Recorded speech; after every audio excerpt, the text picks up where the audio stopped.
Today we welcome Scott Kaintz, the CEO of Corcel Plc. Hello, Scott. Welcome. Hi, it's great to be here. Hi, Kenny. Yep. Hi, Mark. Hi, Scott. Hi. Where we're all phoning from today because everybody's moved about a bit. So we have, especially you, Mark. Yeah, so I've moved to The Hague in the Netherlands. Is this the first Market Musings podcast from the new location, is it? I think it might be. Yeah, it could possibly be, yeah. Oh, we did one, didn't we? We did Bernard, didn't we? He was a Market Musings. Yeah, Codal Minerals. We've done one, yeah. So this is the second one, yeah. And you're obviously still in Scotland. What's the weather like? Yep. We usually do a weather report, don't we? It's still wet and miserable. I was just saying Scott's been like it the whole weekend. Oh, dear.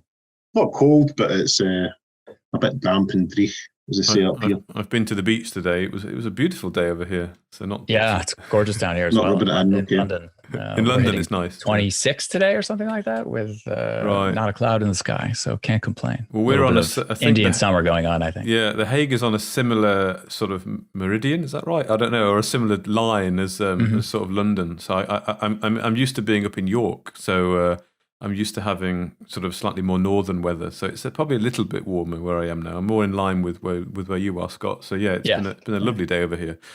Anyway, it's good to have you on, Scott. I know I've known you for a long time, back in the sort of Regency Mines days.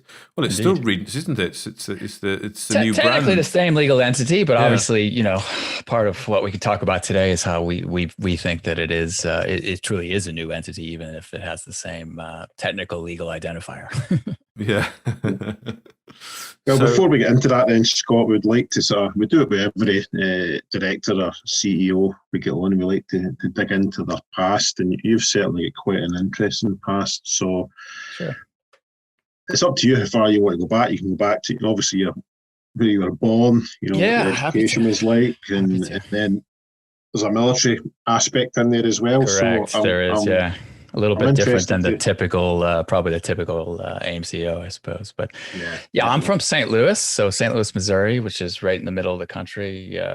This is the Midwestern U.S. A lot of people think it's the South, but I would say it's more, it's on that border, I suppose. And obviously is one of the kind of major U.S. cities for most of the United States' existence. It held the St. Louis World's Fair, for example, in 1904. So it was a pretty important place, especially when the Mississippi River, which goes by it, was important. And as St. Louis, as the country grew bigger, obviously St. Louis declined somewhat. But I was born there, and I look back fondly on those days. It's a great place, very family friendly, lots of outdoors things to do. My family was pretty Catholic actually at the time, and so I went to kind of all Catholic grade schools and a all boys Catholic high school as well. So it was a bit of St. Louis is a very Catholic city actually, with a lot of immigrants from Germany, a lot of Irish places like that. So a long history of all boys and all girls Catholic schools. So that was kind of my upbringing. And I guess one unique thing in high school that I did, which we were sort of talking about earlier, I believe, was study in Russia, actually. So I did spend 1 month of my junior year of high school, and then a full, I think it was 6 to 8 months of my senior year of high school, actually, over in Moscow. So that was kind of my focus in those days was languages and Russian language in particular. I think I was intrigued by the Tom Clancy novels of the 1980s, and our longtime foes there in the East kind of starting to shift as we go into the 90s into something new. And obviously in those days, nobody was quite sure what it was going to be. So I graduated high school.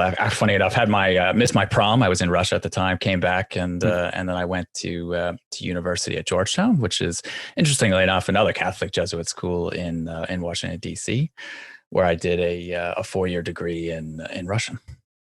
And so focused on that Russian area studies. So you're doing everything from learning Russian itself, doing linguistics, to writing long papers about things like war and peace and stuff like that. So it was a pretty good experience. Yeah, Georgetown's kind of famous in the U.S. for being the school that traditionally supplied a large number of diplomats. So if you wanted to be in the foreign service, you would go through Georgetown, and many of my friends were in that world. So it fit me quite well, I think, with my kind of international international looking perspective, and friends who were all studying, whether it be Mandarin or Spanish or French, or it was all sort of pretty normal. And I found myself, I think, among like-minded individuals, many of which who are still good friends today. And so while I was there, I actually had a scholarship. So I did a ROTC scholarship, which basically means that you go to classes with the military once or twice a week. They pay for a large chunk, if not all, of your degree, which, if anybody knows U.S. university costs, that can be pretty substantial. I mean, I think Georgetown now, it's just unbelievable. I think it's 200,000 plus or something like this. It's just unbelievably expensive. In those days, it wasn't quite that expensive, but the military still covered, the government covered a large chunk of that. And you owe them these sort of weekly classes. You go on a 1 month training course. It's like the closest thing you get to a boot camp. Basically, I went down to Florida for a month my junior year, and then you graduated as an officer. In my case, in the U.S. Air Force, you get a little bit of say, obviously, on what you do, although not completely. As I had said, funny enough, they paid me to study Russian, and then really never had much inclination to use that training. This was kind of right before 9/11, when the Middle Eastern situations were hopping up, and really all the focus was either on the Balkans or on the Middle East at that point. So I graduated, became a second lieutenant in the Air Force, and they promptly sent me to Omaha, Nebraska, where they told me to sit and wait. So very typical military type stuff. Hurry up and wait, basically. And I was attached to a RC-135 rivet joint squadron. It's probably a plane you may have heard of, but many have not. It's a big civilian jetliner. It's a 707, and it flies around the world to interesting locales and sucks in signals of all kinds. And in fact, funny enough, some just were in the news the other day in the Black Sea, where a couple were flying behind some B-52 bombers that we sent in the area. So we used the B-52s to spook the Russians to launch a bunch of planes and turn on a bunch of radars, and then these rivet joints fly behind and suck all that data in and save it for future use. Let's put it that way. So I was attached to the squadron, got to know the pilots quite well, gave them sort of intel briefs, even though technically I really wasn't trained in it yet. In military affairs, it had always been a hobby, and I knew the systems pretty well anyway. So this was just a matter of attaching classified information with non-classified information and giving it to them in PowerPoint and the like. And one thing I can say about my Air Force career is that you do a lot of PowerPoint. In fact, we used to joke that you get PowerPoint patches, actually, for 1 billion slides, 2 million slides, 10 million slides, this kind of because that is what intelligence analysts do. You make a lot of PowerPoint. But it was good fun. And I was, like I said, I was really just waiting to go to what they called technical training, but was actually able to be pretty close to an active squadron, which was pretty neat. Then I went down to Texas, was down there for the actual training that they give you. So it was about a little bit less than a year. That wrapped up that was San Angelo, Texas, out west, kind of in the desert out there. That wrapped up in January 2001, interestingly enough. And my first assignment was Italy. So I got sent to a NATO base in Italy, where I was part of a very small team that was working with Brits, of course, and Italians and French and Germans. And we were doing the kind of tail end of the Balkans work, basically. So my job there was to fly over to Bosnia once a month or so, and to do inspections of Bosnian Serb air defense installations. So this was, like I said, quite a ways after the war. We basically wanted to allow the Bosnians to play with their toys, but we didn't want them turning their anti-aircraft weapons and radars against our aircraft, which obviously could create incidents that you might not want. So we would send people like me out there. NATO would send people like me out there to stand around in the cold and often wet conditions and sort of monitor what they were doing. And we had a sat phone that kind of connected back to headquarters. And if anything ever kind of untoward was happening, then we could go shut it all down. That was basically it. But it was pretty cool. And I think it's probably the big advantage of the military experience is that they put young people like myself at the time. I was 21 or 22 in these positions of leadership where you're sent to international locations, kind of dropped on the ground, and so go accomplish the mission. So, I think that is probably the biggest single advantage for junior military people. You immediately meet general officers and all sorts of senior people, and working closely with them, providing intelligence, for example, was a pretty great experience. So. So that was, and I was there, of course, when on September 11th, which obviously we've just celebrated the anniversary the other day.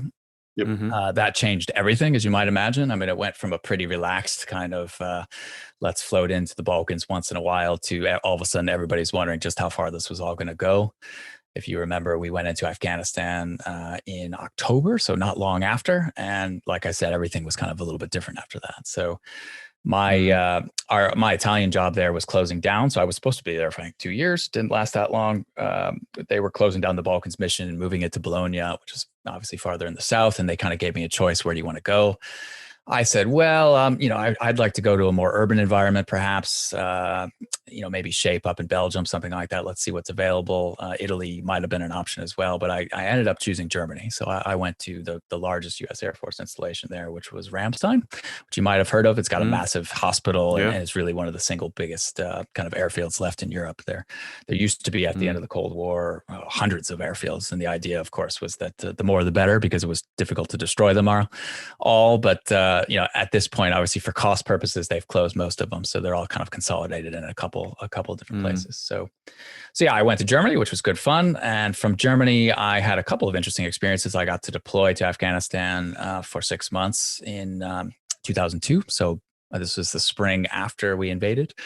By that point, things were pretty relaxed, I would say, and I actually had a pretty good experience. It was raw. There was no infrastructure. There was really no no luxury whatsoever. Later on, they built like basically a Walmart kind of thing there, where people could, like a 60 aisle shopping center or something like that. I was there in the days when there was just tents, basically, and but again, it was a pretty cool experience. Although a little bit like being in jail, I always say.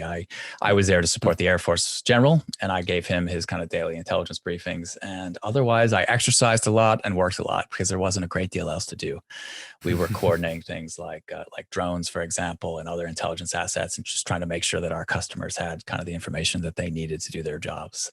So it was a pretty cool experience. The base was shelled every so often, but I mean, it was pretty inaccurate stuff, and the risks, I think, were pretty minor to me. So I was fairly lucky. I think later on things got obviously quite a bit nastier and a little bit more dangerous. But I only got to leave the base, I think, 3 times in 6 months, something like that. So it was a little bit like being in jail. It's a little bit like Groundhog Day. Honestly, you just do the same thing over and over and over. And obviously, when you're 23, there's no drinking and there's no going to socialize or anything like that. So it is a little bit of a different experience. But again, I think one that does build a bit of character. So I did that. Came back towards the end of the year, I think right before Christmas, and the military told me, well, you're going to go out again. And so this was, of course, in the build up to the invasion of Iraq. And so they sent me to Israel, where I got to work at the right outside the embassy in Tel Aviv there, which at a high level, what we were trying to do was just coordinate with the Israelis so that if Saddam was going to throw some more chemical, I'll say scuds, this time potentially with chemical weapons towards Tel Aviv, we wanted to make sure that that obviously that the Israelis didn't act without coordination, or hopefully didn't act at all, was really the idea. So it was a big sort of intelligence sharing kind of effort there, and that was also very interesting. And as we all know from the invasion of Iraq itself, from a military point of view, it went pretty flawlessly, really, and ultimately was very smooth. Certainly the peace, we won the war much better than we won the peace. Let's put it that way. Much better than the politicians ended up winning the peace. So my job ended up being a bit anticlimactic. I mean, the invasion was over pretty quickly. Obviously, the Iraqis were not a great opposition there, and I was able to see a little bit of Israel and then go back to Germany. So yeah, I think that was kind of my military experience. I mean, I think at this point, I was getting to the point where you have to make a decision. I was about 3 years in, and my commitment was about 4. So I was probably 3.5 at that point. And you have to make a decision. I would just, whether you want to kind of continue to make this a career or not, or do other things. I was not a pilot, as I mentioned. I was really an analyst, which I always say, it's really a bit like being a management consultant. Is probably the best way I could put it. To generals, effectively. I mean, the general says, "Oh, you want to, I need to know about weapons of mass destruction in Syria. Go do a bunch of research and give me a presentation, write a report, that kind of thing." And then maybe the next day you're supporting the evacuation of an embassy in Africa, for example. So it's a lot about getting a certain amount of depth and being flexible enough to jump around and deal with different situations. I was working, as I say, mostly in Germany, and so this is the headquarters of European Air Force Command, EUCOM, as well as down at Stuttgart. So it's all European and Middle Eastern focused stuff, and you'd have to be pretty flexible in dealing with it. So I enjoyed the day to day, but not being a pilot, you kind of have to ask yourself, what are your chances of really going forward in the Air Force? And the way the Air Force works is pilots run the show. They always have, and presumably until drones and pilotless planes take over, they probably always will. So if you fly planes, you have a bit of a sure or reasonably good chance of getting to a senior position. If you're anything else, but Intel in particular, you've got a bit of a glass ceiling, basically, and you'll always be in a bit of a supporting role, which frankly, we always found funny because as we were in intelligence, we often thought, well, even at a young age, you're exposed to sort of grand level strategy. Obviously, if you're in intelligence, you've got that big picture that often a pilot doesn't have. If you think about it, if you're trained to fly an F-16, right, that's what you do. All you do is fly F-16s for it could be 15 years or something like that, right? So you don't have the big picture, funny enough, but you do have the magic wings. And so, of course, at the end of the day, that and I think this is the same in most militaries, that plays a big role. I think it's the same thing, I think, in the Army in certain regards.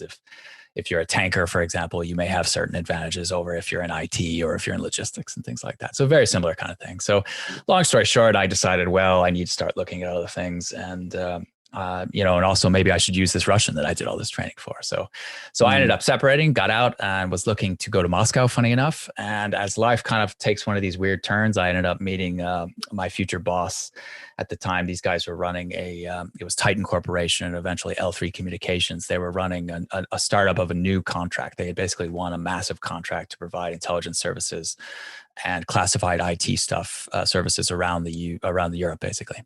And they had won the contract, so they had to go in and hire existing staff. So they had the contract already existed, right? So they had to go and say, well, we're gonna retain maybe 50% of the staff, and 50% are just going to go back to the US or leave, and we have to rehire. So I kind of walked into the middle of that. They were trying to recruit me to go do my old job. Basically, they said, oh, we'd love you to go do intelligence work.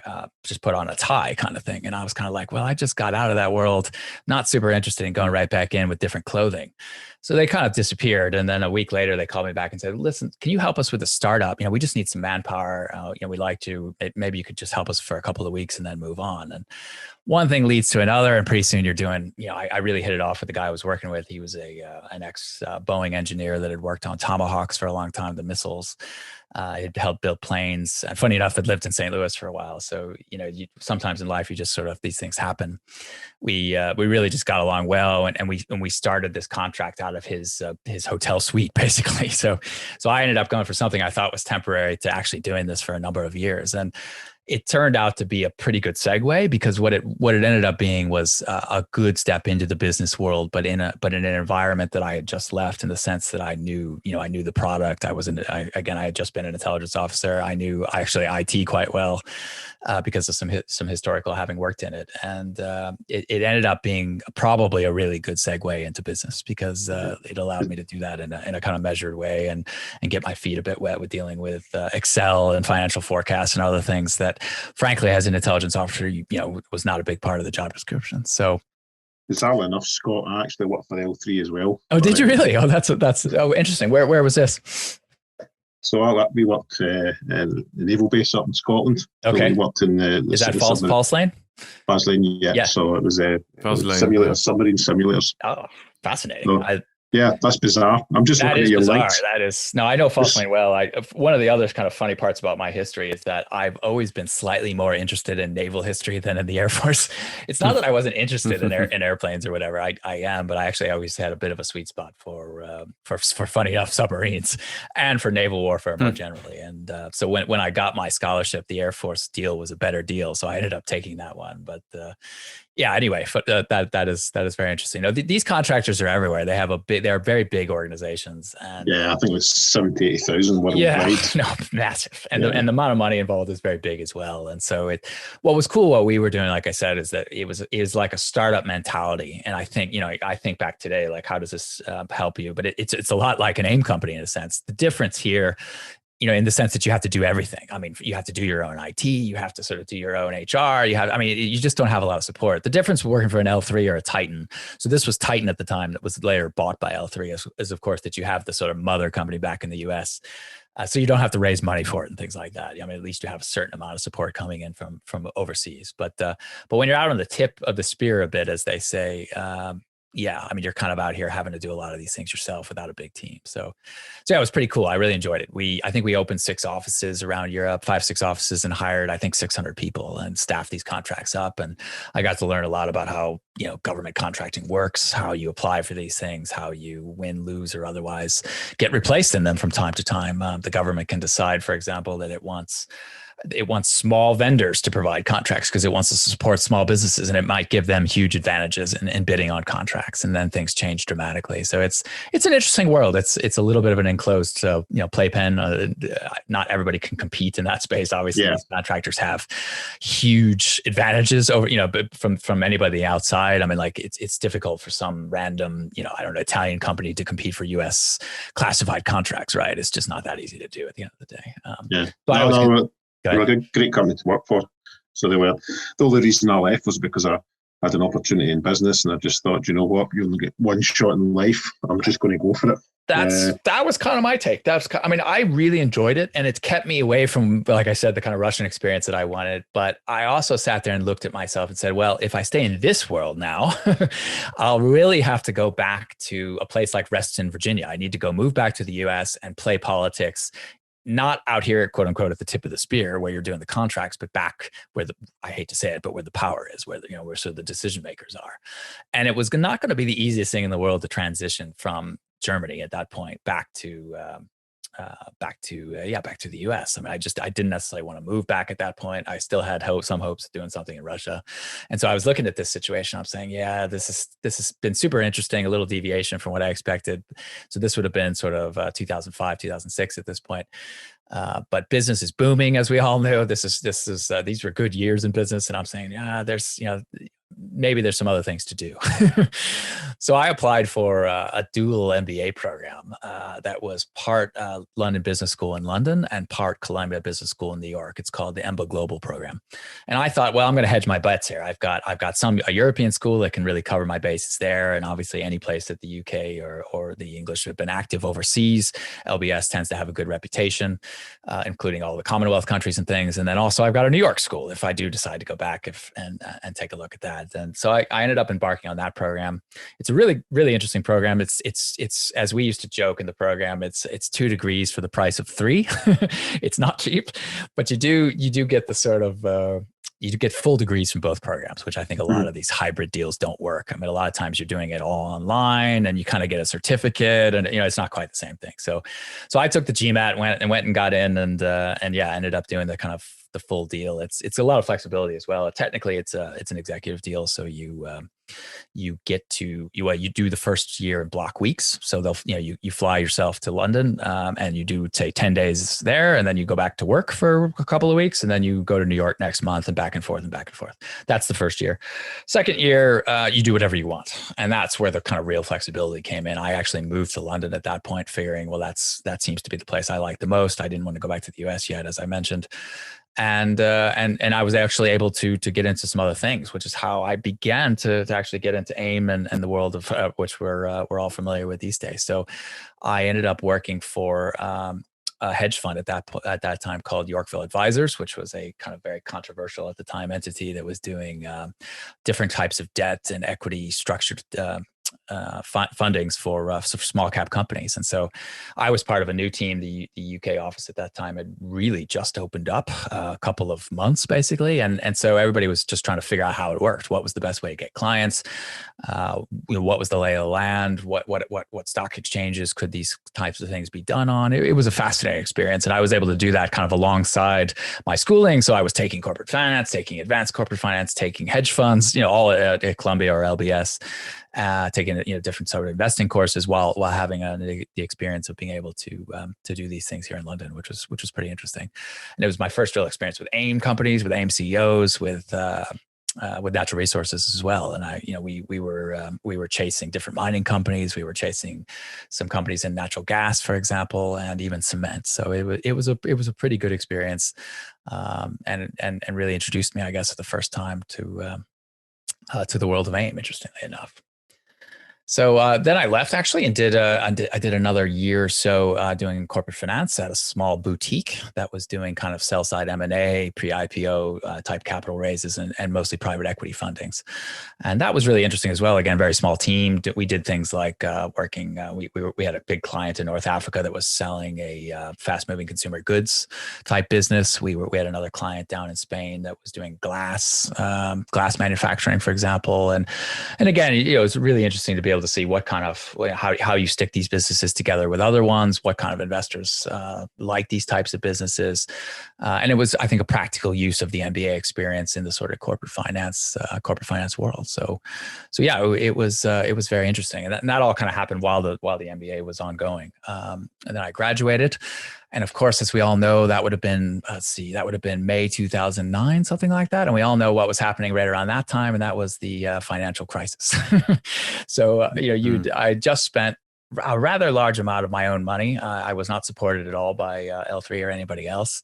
I chose that, of course. I mean, that was in part because I didn't want to be restricted when I got out. And unfortunately, that bet turned into a bit of a mess in the sense that, as we all know, the world's economies were crashing, and it became very difficult, especially for somebody like me who's really kind of in the middle of a career change at that point to get a lot of traction. So hiring, was kind of collapsing, and even really experienced people were having trouble or otherwise giving up on, at my class, for example, we had 75 people, and a certain number of those, I think, were looking to do new things when they came out of the MBA. And most of them, I'll be honest, gave up, because it just wasn't viable unless you were going to sit around for a while. So I was lucky enough, though, having no family at the time or no real restrictions. I just said, well, maybe I'll take a bit of time off and use this experience to study or to travel a bit. So I did. I had not all my military time had been in Europe, as I said, in the Middle East, and so I ended up going out to Asia for a while. I had a friend who was living in Saigon at the time. He was working at the U.S. Embassy there, and he said, "Yeah, they've given me this huge flat, but you might as well come hang out." And so I did, and it was really great. And I was able to kind of use Ho Chi Minh City, Saigon as a base, and tour a bit more of Asia and some other places I hadn't really spent all that much time, Indonesia and Thailand and all these different places. And it was really good, and it helped me kind of cover some of that time while the world economy licked its wounds and things improved. And then I spent a bit of time in Moscow, actually, at the end of that, where I was, again, kind of really trying to see what the angles were. I found, again, Moscow was tough going. It was, these emerging markets were really struggling from the effects of the crisis. I think, I always say it's a little bit like a pond. I think where you throw a rock in the lake, and the waves come out from the center, and they hit New York, they hit London first, and then the waves kind of hit the emerging markets later. And that's kind of what it felt like in Moscow. So even though it was a year on, expats were all kind of closing up shop. They were all leaving. Russian companies were like, "Oh, we really only want locals now. We don't really want international people." Whereas just 2 years earlier, they were, they had been desperate for talent. Really, at that point, they were. I think the market was super hot, as we all remember, 2006, 2007, and the Russian market in particular under Putin was just amazing. And then it went from amazing to disastrous. So anyway, long story short, I started just kind of figuring and getting more indications that London was going to have more opportunities. And yeah, sure. Over a period of time, I kind of come back for interviews and things like that. And I was eventually introduced to Andrew Bell over at Regency and Red Rock. And these two companies were on AIM at the time and had gone through a massive upswing. So they had gone from being a couple of million each to, I think, Red Rock was worth 130 million pounds, something like that, and Regency was worth 40.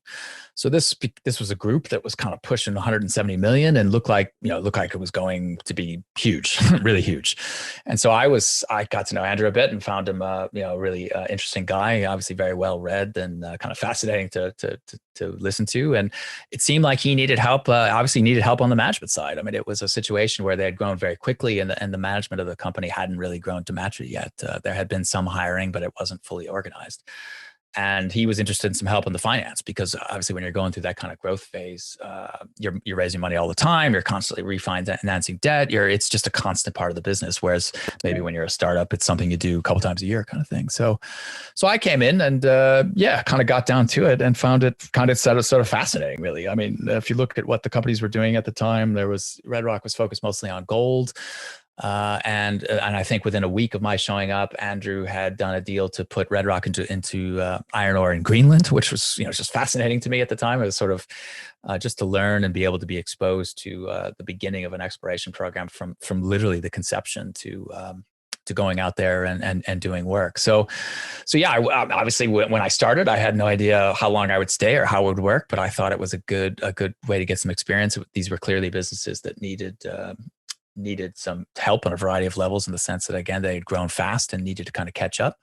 And it looked like kind of an exciting thing to get my teeth into. And yeah, as these things do, it turned out to be something, again, a bit different than I expected. Both companies went on for about a year and a half or so after that, doing pretty well. And then the markets, as we all know, kind of started to tank 2013, 2014. If you were an explorer, which both these companies were, and you really hadn't been able to convert anything into production, then you were going to suffer. And so when I started, investors were looking at what was in these companies and they were extrapolating them all out as positively as they could. So if you had a gold asset, you would assume it's going to go into production in 3 years and it's going to produce X number of ounces. If you had, say the iron asset in Greenland, for example, you make the same assumptions. You say, well, this is going to be a mine in X years, and this is what the NPV of it is today. And then within 2 years, everybody's, the markets are turning those same things and they're saying, that's a JORC resource. That's just a money pit. That's worth negative value.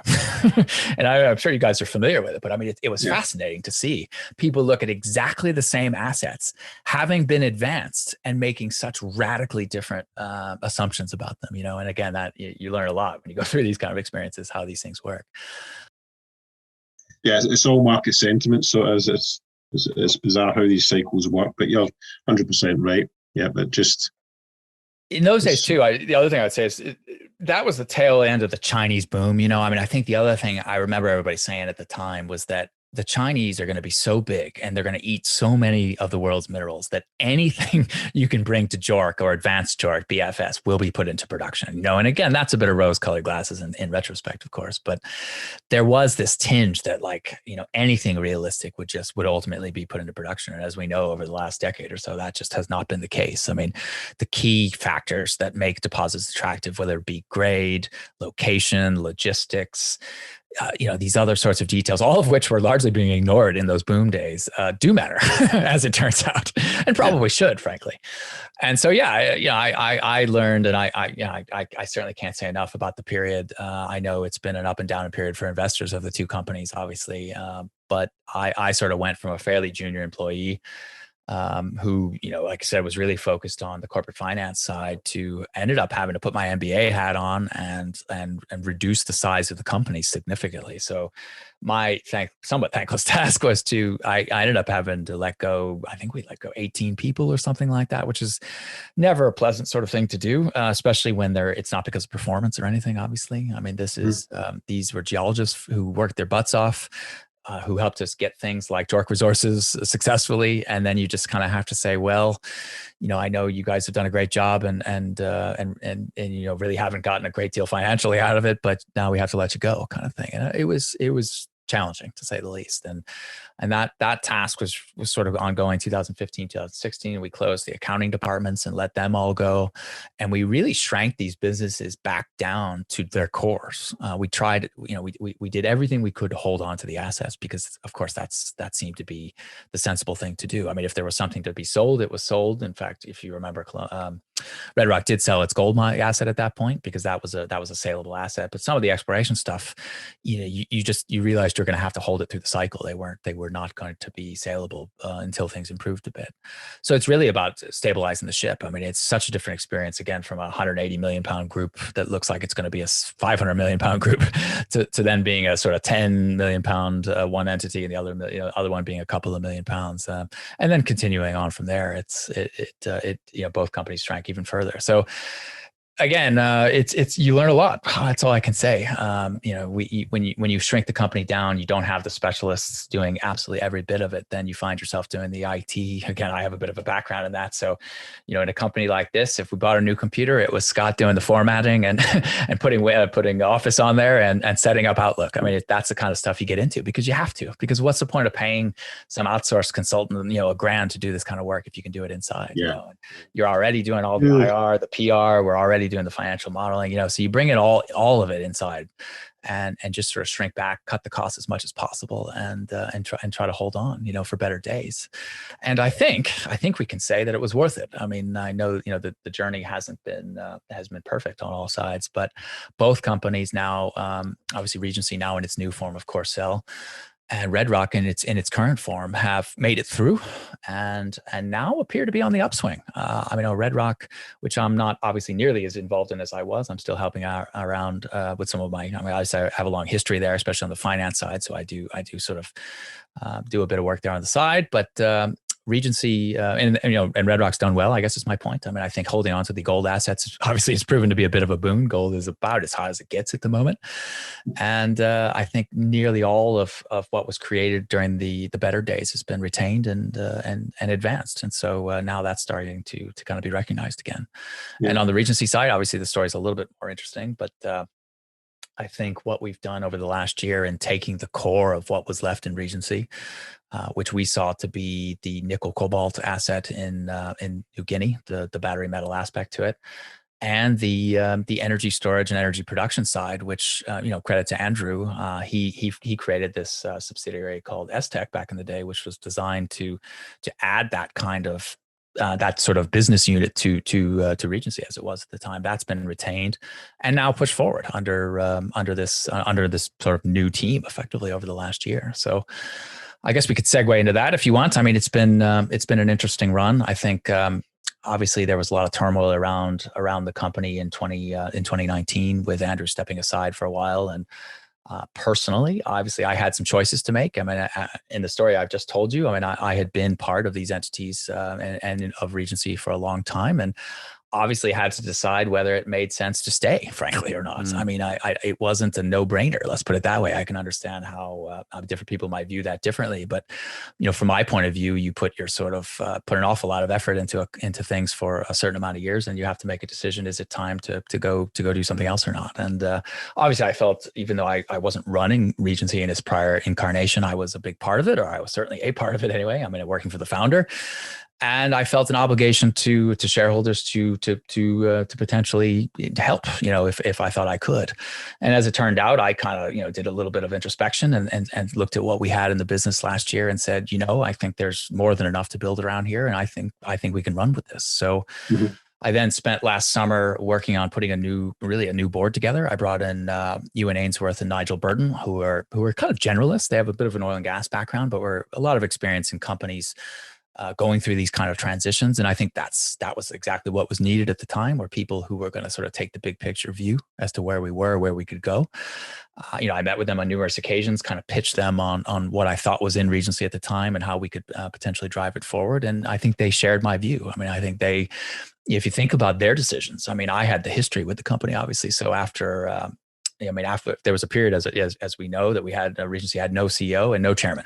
It was effectively headless. And so again, I had to make a decision to sort of stay involved, stay in the boat. And these two gentlemen had to make a decision to get in the boat at that point.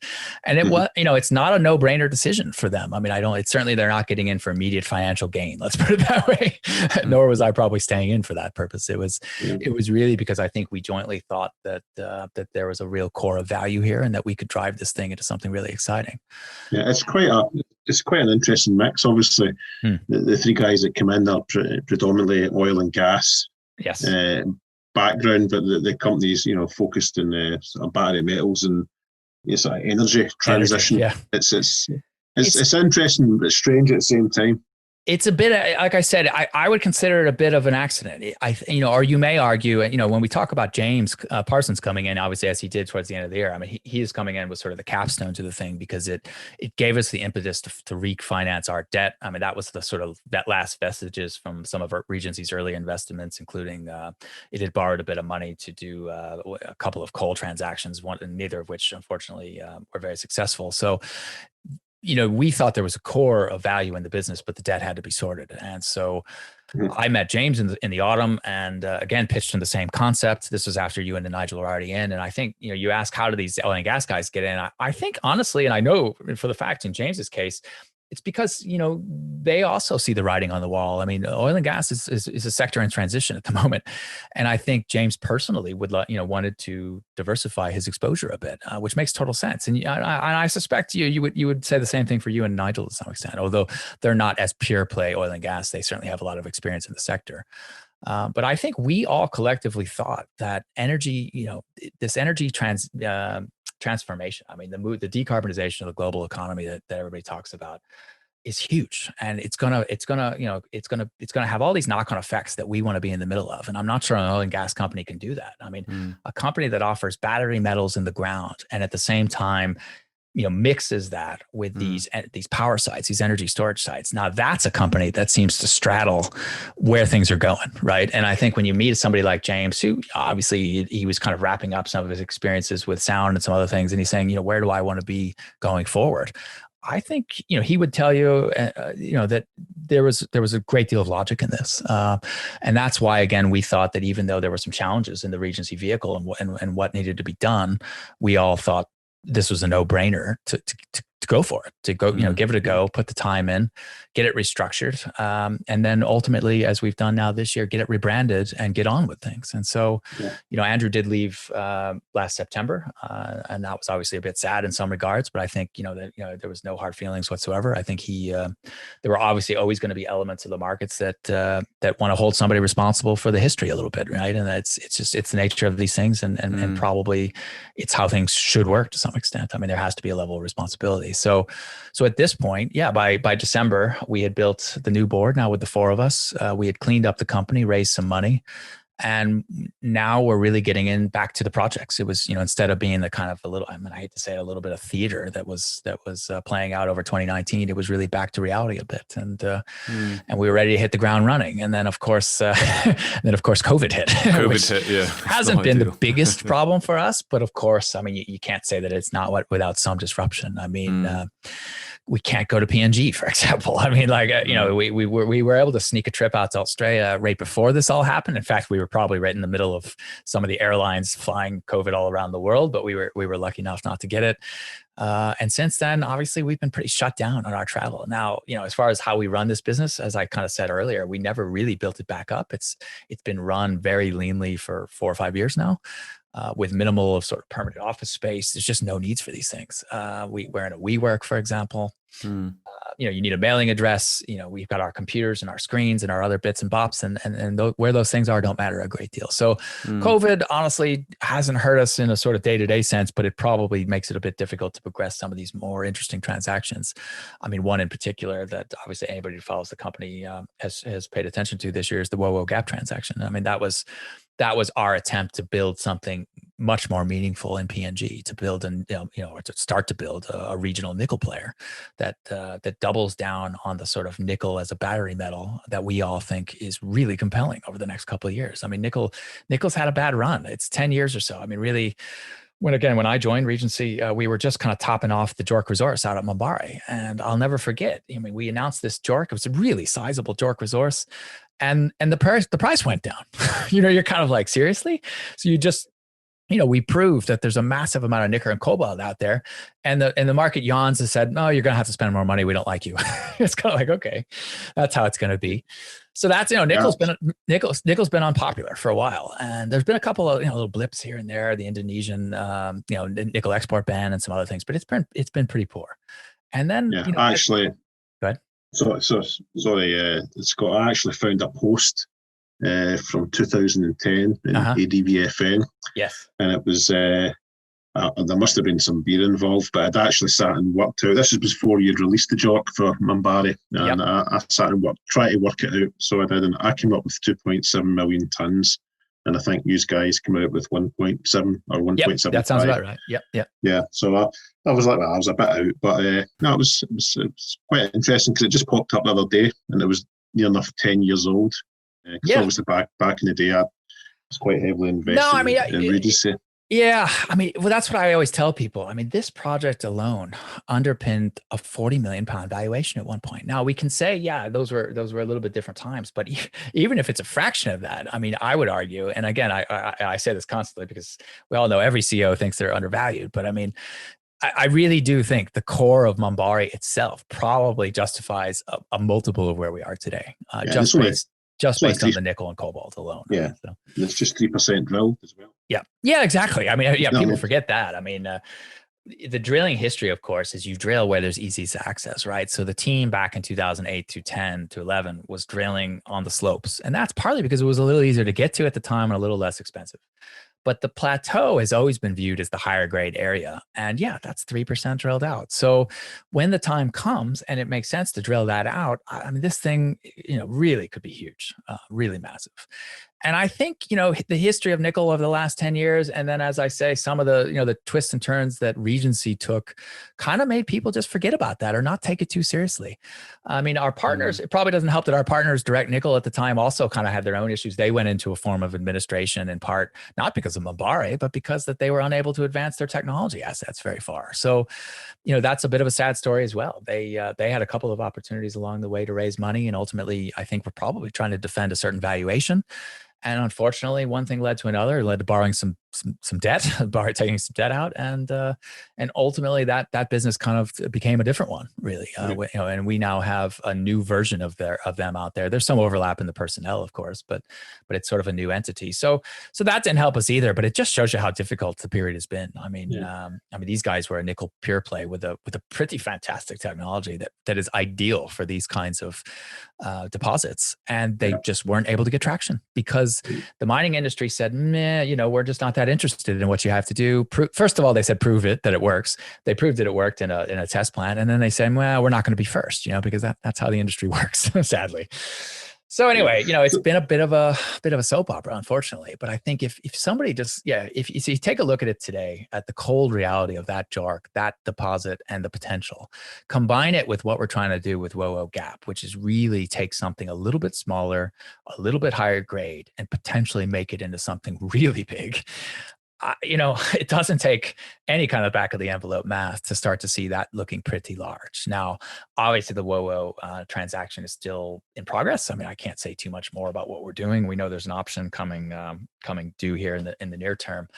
But I can say, and we have said that discussions are ongoing, and that I think everybody's interests are aligned in the sense that everybody sees the logic in doing what we're looking to do here. And I do think COVID has hurt this a bit. That's probably the one thing COVID has slowed down. I think this kind of thing, especially sort of a bigger transaction like that, is a little harder to do when you can't sit across the table. Zoom is pretty good. Certainly it's fine enough for running the project, for example. There's no problem in running the project on the ground with Zoom. But when you need to do these kind of bigger transactions and really suss out the motivations of people, how you're going to work together, obviously the WoWo deal comes with a group called Sinom out of China, who's a potential big off-taker of a combined entity like that. They're a big shareholder of RMI. So, you can start to see how the bits line up, both with our existing project and with the potential to get the second project into the mix in some form. So what would be the advantages then? Well, I think the short-term ones are simply not having two overheads. So you think about it, right? I mean, we've got two public companies, one in Australia, one in London, running two separate operations that are not that far apart, with two separate teams in PNG, two separate sets of planning, two separate sets of lobbying, two separate sets of dealing with locals on the ground. So combine all that into one optimized set. Think about the next time you go meet the PNG government, for example. How's that going to be? You're going to be saying, now I'm speaking for two projects.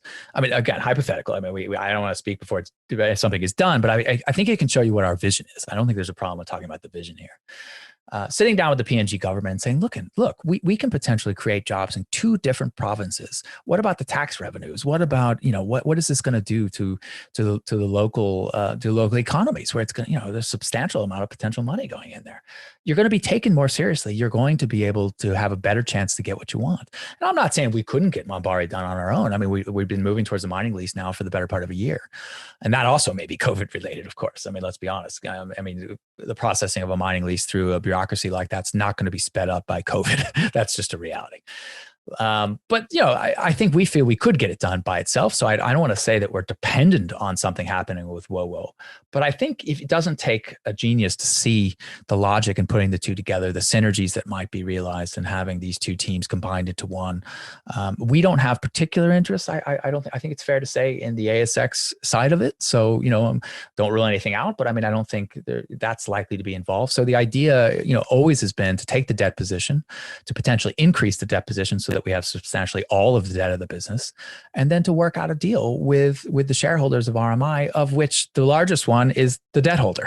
So, you're kind of having a conversation already with the right people just by dealing with the debt, if that makes sense. Not everybody, of course, but certainly one of the largest ones.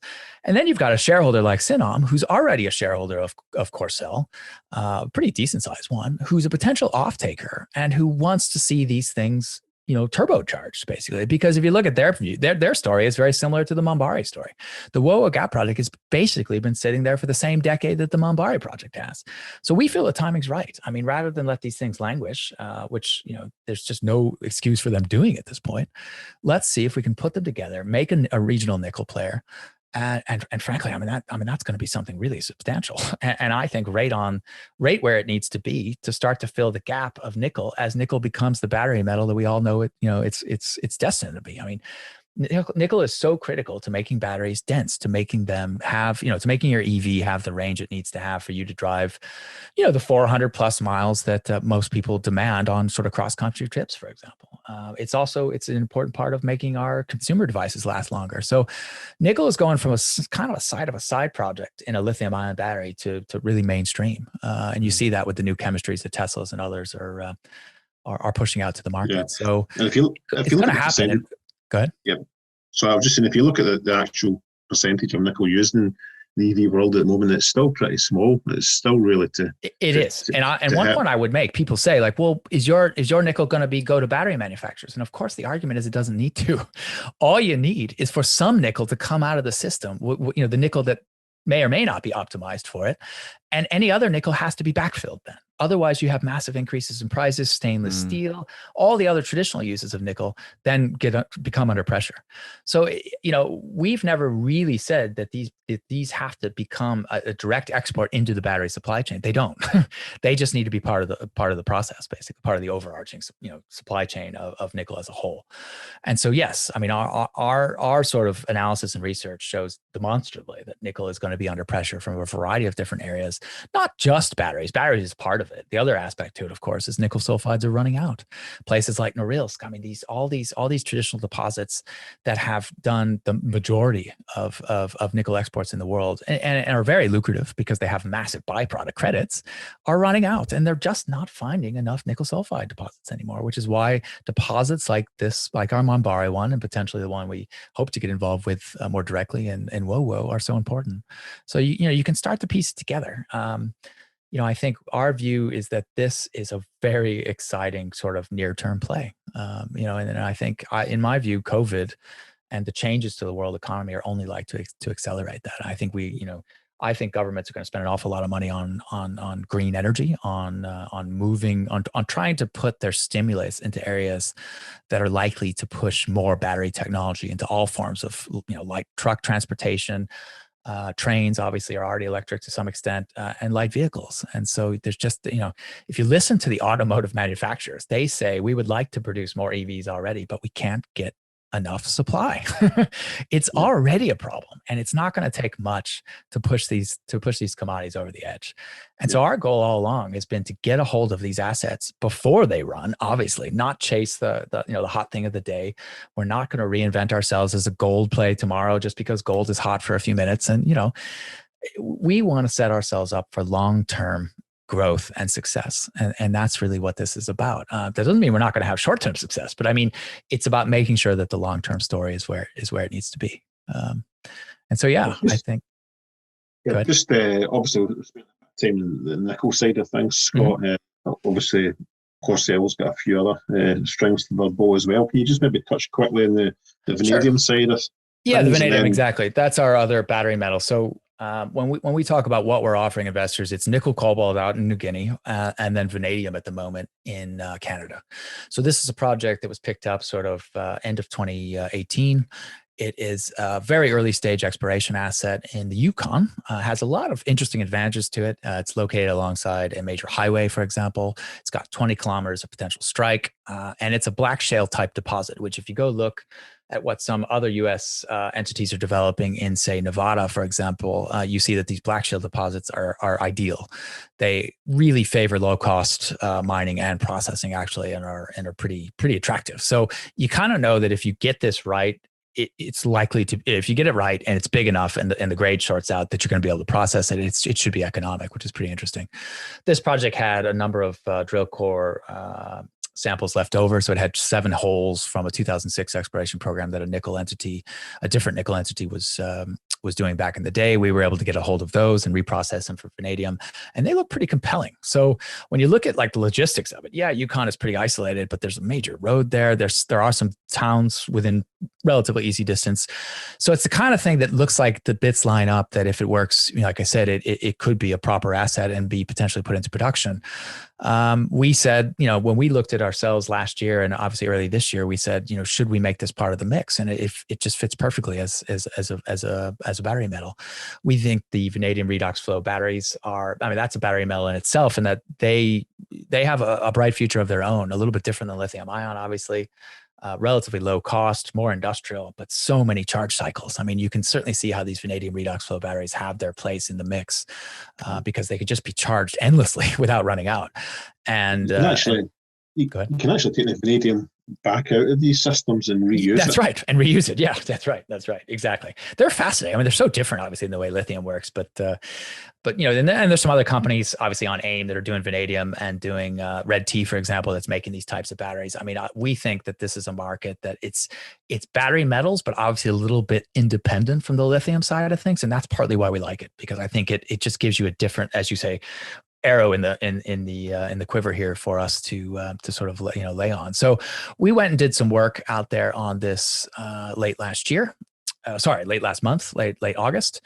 And the team went out, collected samples. We also reprocessed some of the drill core, and that's kind of all these core pulps, actually.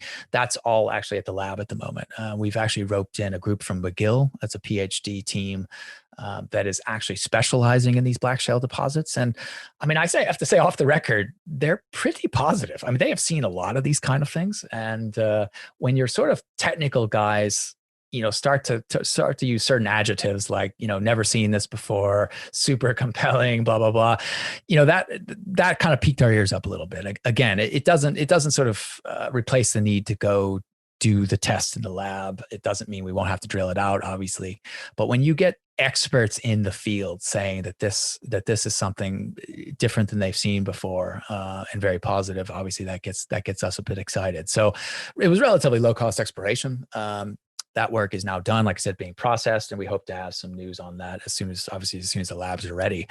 The unfortunate part, of course, being that Canada has been overwhelmed with demand because there's been a bit of a mining boom there over the last year or so. So things are not probably as quick as we might hope in Canada, but we look forward to getting those results, and the plan there is to use that to plan a 2021 drill campaign out there, where you would start to be talking about resources. That's really about taking this from that really early stage to something that you can really hang your hat on and talk about defined metal in the ground and how we make it into something producing. So that's Dempster vanadium. And then beyond that, it really gets into our flexible grid solutions side.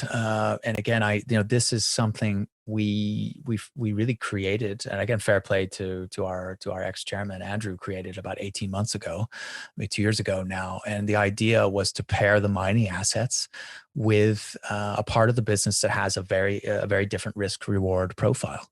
And we had been looking at a couple different projects, and some of which were relatively early stage. And I think we've now settled on one that we feel really meets our needs. And we're considering different things on this side, everything from gas peakers to big battery sites, sometimes with both. So you might have both on site, sometimes combined heat and power type systems. That's where you might export heat and power directly to a client. So it could be like an Amazon warehouse that needs heat, for example, and you pump it to them and give them a reasonable power tariff, but good for all sides, obviously.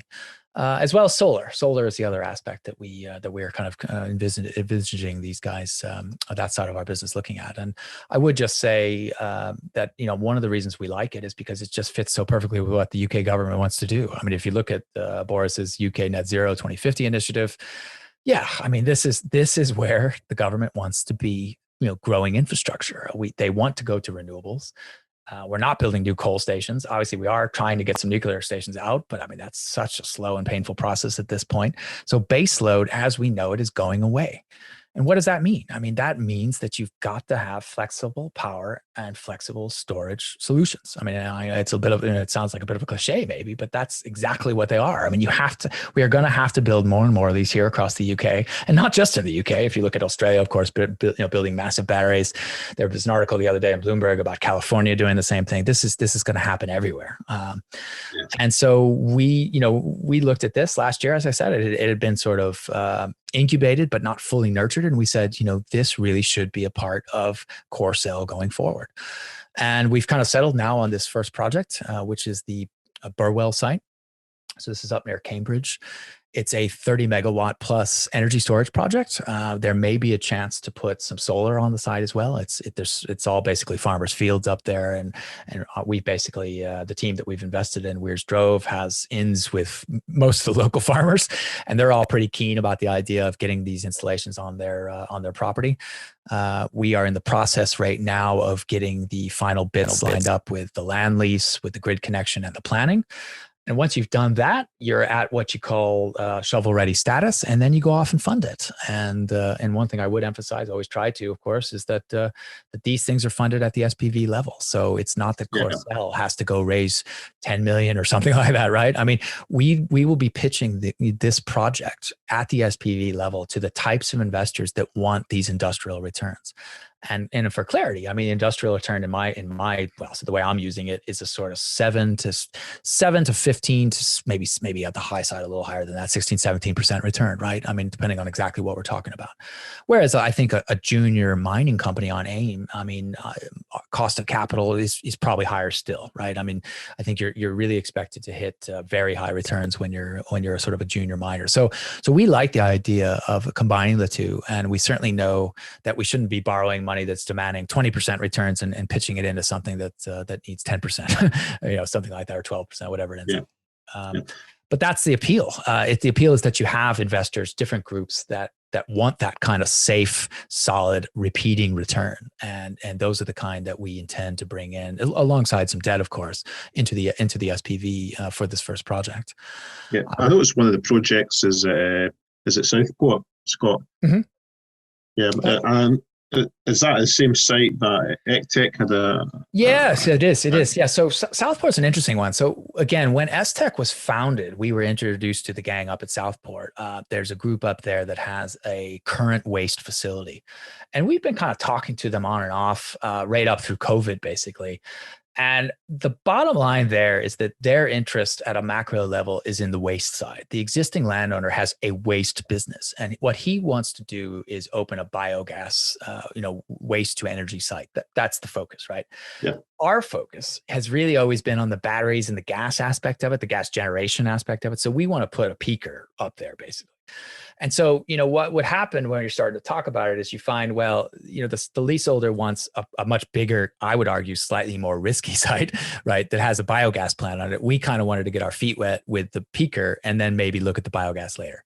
And so I think as it's turned out is that, ECTEC, because their specialty is biogas, has ended up being a fit for those guys that, I mean, frankly, we couldn't offer. You know what I mean? It's nothing to be embarrassed about, I don't think, on our side. I mean, they are biogas experts. That's what they do. They have special technology in that area. And so the deal that the guys at Southport have signed, it seems like a totally reasonable MOU to be signing with those guys. And so, funny enough, once that became public, we've reached out to ECTEC because we potentially would like to continue to be interested, especially on the gas and battery side, which I gather, at least at a high level, ECTEC doesn't, that's not quite their focus. So yeah, it's just one of these things where you got to be flexible. I mean, I think it's a very good site. I think we thought it had a lot of potential. I think the deal that has been done certainly involves terms and other aspects to it that fit ECTEC a lot better than it fits Corcel. And I think, being flexible like we need to be, we continue to explore the angles there to see how we may all work together. I mean, I know Ectech has a lot of other things going on. They've raised a bit of money, and I happen to know the CEO reasonably well, obviously, because to some extent we are overlapping a bit now. So we're slated to meet this week, and we look forward to seeing what we could potentially do together. But that's the kind of flexibility you need on these things. There are a lot of these sites out here. I think there are a lot of, you can get distracted running down too many angles. I mean, obviously you have to decide where to focus your time and effort. And I think on Southport, it became clear that biogas was the focus, and fair play, right? I mean, so. Yeah, we're home to get David Plumbo in. Yes, David, exactly. David is an excellent guy. He's done a great job out there. I mean, certainly he's been able to get the market to recognize his plan, and I give him a lot of credit. So yeah, we would say we are not exactly the same type of business, but we certainly don't mind some parallels being drawn to what those guys are doing, and this business unit of our business. Mark, I've been talking too much, so I have. Do you want to put Scott on the spot? I can do. Mark's been very quiet. You know why? Because Scott has got an absolutely superb studio setup, and I felt like I've been listening to a podcast rather than recording one. I apologize, gents, because I've probably been talking too much myself. No, it's great. You're brilliant, Scott. I've really enjoyed this one. I've just literally sat back and listened to you. It's great. And I've been an investor in Regency Mines, as you know, and yes. And obviously it did have its sort of troublesome time, and it does leave a little bit of a sort of a negative taste in your mouth. It just by default it does, but that doesn't of course mean that the company has completely changed like it has. A complete rebrand, and it looks like a completely different beast at the moment. It really is. I mean, I say that. I know people always say, well, you're just saying that kind of thing. But if you look at it top to bottom, I mean, there are a few assets that have carried over, but even the way that those assets are being developed with this revised team is a bit different. I mean, look at the WOWO gap angle that we're pursuing. Look at exactly how flexible grid is being run. I mean, I think you can say, even with the overlap, it's a little bit different. And obviously, from the board, I'm the only carryover, funny enough. And I certainly, I don't shy away from taking the responsibility of a director to some of the history, of course. But I think anybody looking at it, with outside eyes just says, well, I was working for the founder of the business, starting from a junior position. And then, I decided to stay in the boat and really, put my effort into taking it, forward. So I hope people can see, how those things play, and that means that doesn't mean that this is business as usual, I suppose, as you say, that this really is a new entity being run in a little bit of a different manner with a different team, a different group, some overlap in projects. And we hope, we know, I guess, with a group that's very motivated to succeed. No, I mean, I'm certainly going to be taking another look at it again. I mean, it reminds me of another company that the first mining companies I bought, ECR Minerals, back in 2013. And again, I got stung on that one. But that wasn't anything to do, it wasn't necessarily, anything to do with the company. It was just bad timing. But it does leave a bad taste. But again, that company now is a different company, and I'm sort of back in that, feeling very bullish about that company.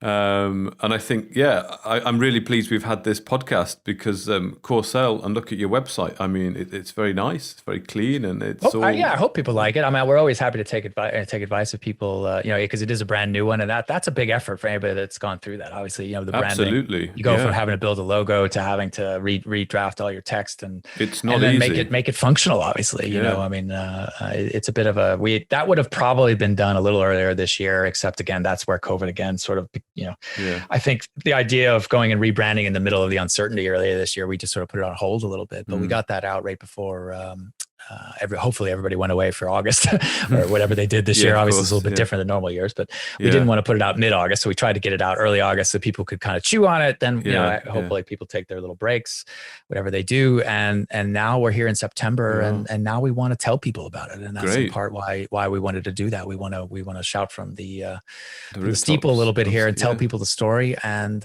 hopefully get people to kind of work through the various elements that we've covered here today. Great. I understand it a bit better. Perfect. Well, that's great, Scott. It's been a pleasure listening to you. I can't say talking to you, but listening to you, it's been a pleasure.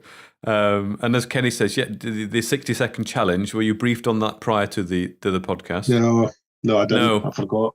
Okay. No, I've not heard this one.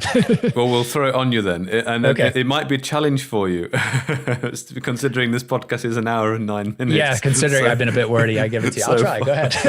But the 60-second challenge is when a director comes on, you get 60 seconds to sort of pitch the company to investors as to why Corcel is a potentially good investment, something to consider.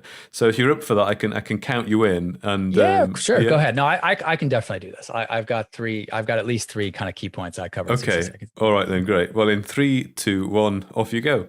Go. Okay. Well, the first point, I guess, and I think I said it the other day in a webinar I gave, was that we think we're on trend. We're on trend with the major transformations underway in the global economy. That's decarbonization and the move away from fossil fuels. What does that mean? That means the rise of batteries and flexible energy solutions in worldwide grids. And we're right in the middle of that. Secondly, I think we're a unique proposition. We've talked about it a little bit today. Battery metals, energy storage, and production. There's not really many competitors doing both those things. There's some mining companies doing battery metals. There's some energy companies doing the energy side, but not both. So we think we're unique. And lastly, I think we're an undervalued entity. I mean, just with what we have in there today, we talked about it a little bit in detail earlier with Mambare. We think we're ready to move. It's not about the next deal. It's about what's in there today. And frankly, we look forward to announcing progress on what's in there today in the very near term. Well, so I'd leave you with that. There we go. That was good. That was under 60 seconds. Well done. Excellent. A good little summary of the last sort of hour. Thank you very much. Thank you very much, Scott. Thank you.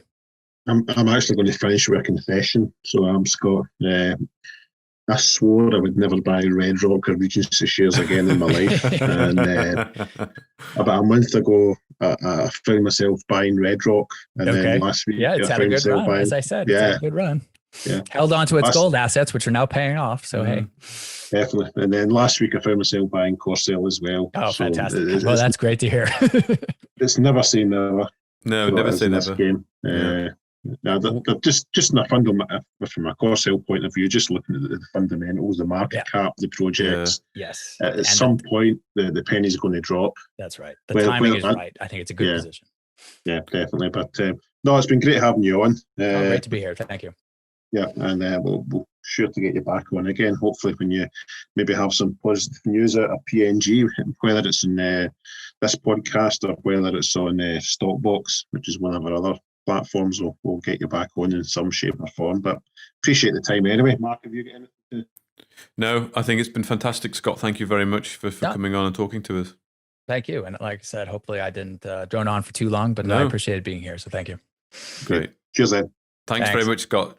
Cheers. Bye-bye. Thank you for listening to another podcast from Market Musings with Fairbairn and Russell.